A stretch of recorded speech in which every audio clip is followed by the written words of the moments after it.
ضاعت منك ملفات قبل كده سواء على اللاب أو على بي سي؟ ضياع الملفات من المشاكل الصعبة جدا اللي ممكن تواجهنا، سواء بسبب فيروس أو بسبب إن الهارد ضرب أو بسبب إن الملفات اتعمل لها ديليت. وحل المشكلة دي إن أنت تكون أصلا واخد كوبي من الملفات المهمة بتاعتك. وفي كذا طريقة نقدر ناخد منها كوبي من الملفات بتاعتنا. أسهلهم طبعا إن إحنا نجيب هارد خارجي أو فلاشة خارجية ونحط عليها الملفات المهمة بتاعتنا، وكل كام شهر نوصلهم نحط الملفات الجديدة. هنتكلم النهاردة عن برنامج بسيط ومهم يقدر ياخد الملفات المهمة بتاعتك يرفعها على سيرفرات جوجل بحيث إن أنت تقدر تسترجعها في أي وقت. وفي ميزة قوية جدا إن هو بيرفع الحاجة وقتي، يعني أنت لو حطيت أي فايل أو عملت إيديت في أي فايل هيسمع وقتي على سيرفرات جوجل مادام اللاب شايف الإنترنت.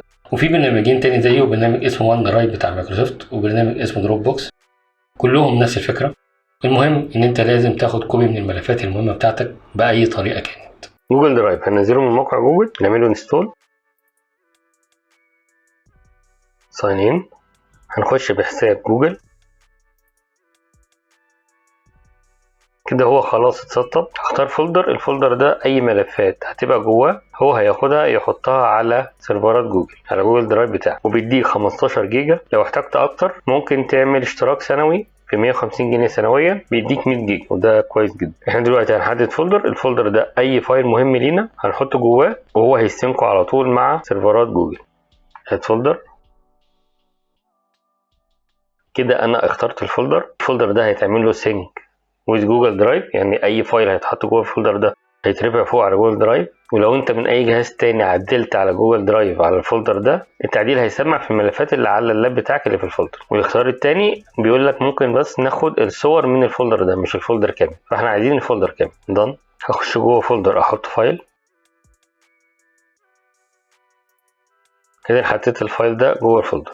لو تلاحظوا ان المساحه دي كمان اتغيرت عشان احنا حطينا الفايل، هو كده الفايل كمان سمع. دلوقتي عايزين نتاكد ان الفايل ده خلاص كده بقى على سيرفر جوجل. هنفتح جوجل درايف من على الويب ونتاكد ان الفايل ده بقى على السيرفرات بتاعتهم. هفتح البراوزر، اخش على درايف، اخش على كمبيوتر ماي لابتوب، هلاقي الفولدر اللي انا عملته، اخش عليه هلاقي الفايل. انا بقى ممكن من هنا اعمل فايل تاني اصلا،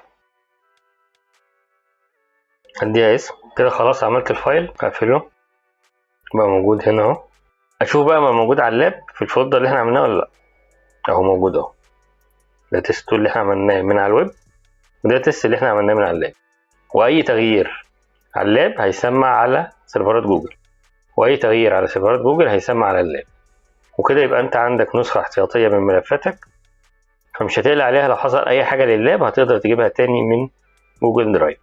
وطبعا ممكن نحط اكتر من فولدر عادي، ومش لازم نعمل فولدر جديد، ممكن نختار فولدر اصلا معمول فيه ملفات وهو يرفعه على طول. من الحاجات الجميلة في البرنامج إن هو بيعمل لك بارتيشن في ماي كمبيوتر. البارتيشن ده تقدر تخش عليه عادي زيه زي أي بارتيشن، تقدر تحط عليه الداتا بتاعتك أو تاخد منه الداتا اللي أنت محتاجها. ونقدر نفتح جوجل درايف من على الموبايل نحط فيه أي ملفات محتاجينها أو ناخد منه أي ملفات محتاجينها من الموبايل. وكنت عامل شرح ليه في فيديو هسيبه لكم في الوصف فوق. وكده نبقى خلصنا حلقة النهارده، يا رب تكون عجبتكم. لو عندك اي تعليق او في اي موضوع حابب ان احنا نتكلم فيه اكتب لنا في التعليقات. وما تنساش اللايك الجميل بتاعك والسبسكرايب والجرس عشان يجيلك كل جديد. اشوفكم في الفيديو الجاي، مع السلامة.